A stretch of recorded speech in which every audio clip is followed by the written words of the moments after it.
Assalamualaikum. Jumpa lagi dengan aku Ibu Asri, ibu rumah tangga yang ingin menyampaikan ilmu klasiknya sehingga banyak ibu-ibu dan teman-teman yang bisa ambil manfaat. Senantiasa sehat, ibadah lancar sampai Allah memanggil kita ke syurga. Amin.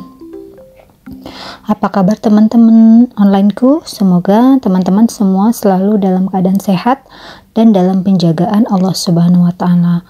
Kalaupun ada yang sakit, semoga Allah sembuhkan penyakitnya dan kembali sehat secara paripurna.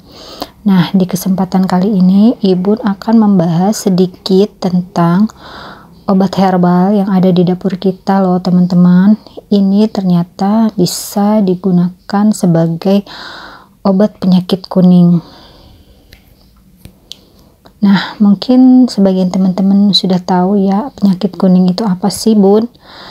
Penyakit kuning itu yang ada gejalanya seperti matanya kuning, kulitnya kuning, kukunya kuning. Nah, itu semua kalau di dalam ilmu klasik diberi nama penyakit kuning. Tapi kalau di dalam ilmu pengobatan konvensional atau kedokteran modern itu biasanya karena bilirubin tinggi ya, atau karena hepatitis A, B, dan selanjutnya gitu. Saya di sini bahas mungkin dari pandangan ilmu klasik ya, karena ada perbedaan antara pandangan konvensional modern dan ilmu kesehatan klasik. Di dalam ilmu kesehatan klasik, para tabib dan ulama untuk menyelamatkan dunia dan akhirat itu kita harus punya metode yang paripurna, yaitu metode takwa. Selalu dianjurkan untuk bertakwa, dan kalau metode menurut Ibnu Qayyim itu untuk menjaga kesehatan badan dengan menjaga kesehatan badan dan menjaga diri dari perkara yang merusak tubuh sehingga masuknya penyakit serta dan mengosongkan materi-materi yang rusak. Nah, 3 metode ini salah satu upaya untuk kita menguatkan organ-organ, baik organ dalam maupun organ luar.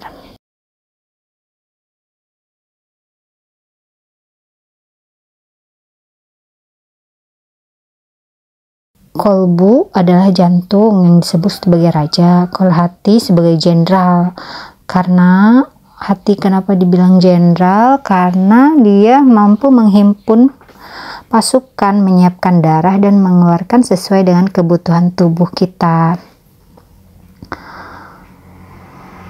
Organ tubuh juga bisa sehat dan kadang sakit gitu.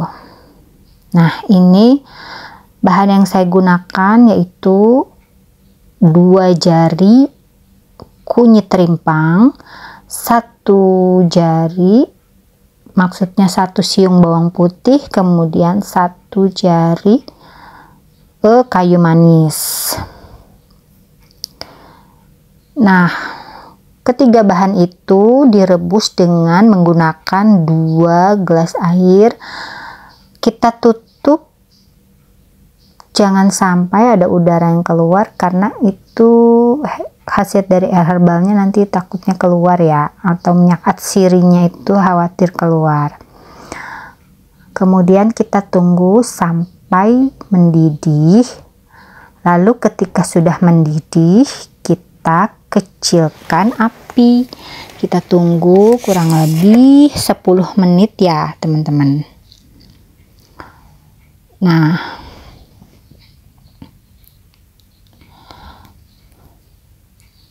terus ada yang bertanya, lalu gimana caranya kita menjaga organ hati, Bun? Nah, di sini organ yang terlibat dalam penyakit kuning ini organ hati dan organ kantung empedu. Nah, kenapa terjadinya kuning? Kalau dalam pandangan klasik, kantong empedunya tidak mampu menampung cairan kuning sehingga cairan kuning keluar dan menuju ke daerah-daerah seluruh tubuh kita sehingga terjadilah kuning. Nah, itu kalau menurut pandangan klasik. Mungkin kalau secara modern ya, secara kedokteran itu Kuningnya itu karena organ hati dan kantong empedunya itu digerogoti atau oleh virus ya dan bakteri, sehingga kekuatan organ 2 itu tidak baik dan tidak berfungsi dengan benar, sehingga terjadilah gejala-gejala dengan kuning di mata, kuning di kuku, dan seluruh tubuhnya kuning. Nah, menjaganya bagaimana dengan makanan-makanan yang baik dan sehat, kemudian tidak tidur terlalu malam. Yang paling penting yang ketiga yaitu menahan emosi. Menahan emosi, tidak dongkol, tidak marah yang terlalu berlebih. Nah, ini kita dituntut untuk lebih bersabar di sini dalam menjaga kesehatan organ hati kita. Alhamdulillah sudah jadi nih minumannya. Selain jangan marah tadi, kemudian kita memakan makanan yang baik seperti gurame. Nah, ikan gurame ternyata bagus buat organ hati dan kandung empedu. Kemudian ikan lele. Nah, ini ikan-ikanan ini dimakan ketika sore hari. Dan kuningnya, obat kuning itu dari zaman dulu mereka memakai herbal yang berwarna kuning ternyata, yaitu kunyit boleh, temulawak boleh, dan ramuan ini juga bisa untuk teman-teman yang pengen rasa manis. Di ramuan boleh ditambahin madu sesendok atau ditambahkan gula batu atau gula aren juga boleh. Jangan lupa dikupas dulu ya kulitnya ya teman-teman, maksudnya kulit kunyitnya kita kupas. Ini diminum di sore hari, 1 gelas buat pagi dan 1 gelas nanti dihangatkan lagi di sore hari. Insya Allah penyakit kuningnya perlahan akan hilang.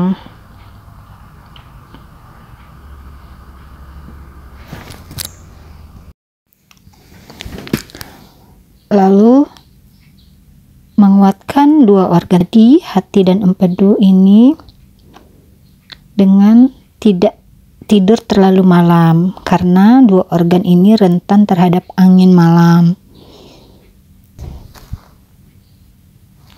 Tabiat semua herbal yang dipakai, kunyit, bawang, dan kayu manis ini sifatnya hangat semuanya untuk mengusir angin yang hendak masuk ke dalam hati. Kunyit efektif dipakai untuk menguatkan organ hati. Rasanya yang pahit dan sejuk, kunyit melindungi hati agar darah tidak terkontaminasi dan juga menguatkan kantong empedu agar cairannya tidak keluar kemana-mana. Jangan sampai mata kita jadi kuning, kuku kuning, dan badan menjadi kuning. Sedangkan kayu manis sendiri ini menguatkan organ limpa supaya tidak terjadi infeksi lain. Nah, ini video yang Ibu hadirkan, ternyata ada video saat Ibu memotong-motong gula kundur dan kurma merah dalam pembuatan peach gum ya, karena videonya masih kurang dari 10 menit. Jadi Ibu hadirkan ini, mohon maaf ya teman-teman, semoga tidak mengurangi kehusuan kita dalam memperoleh ilmu herbal yang di depan tadi tentang penyakit kuning.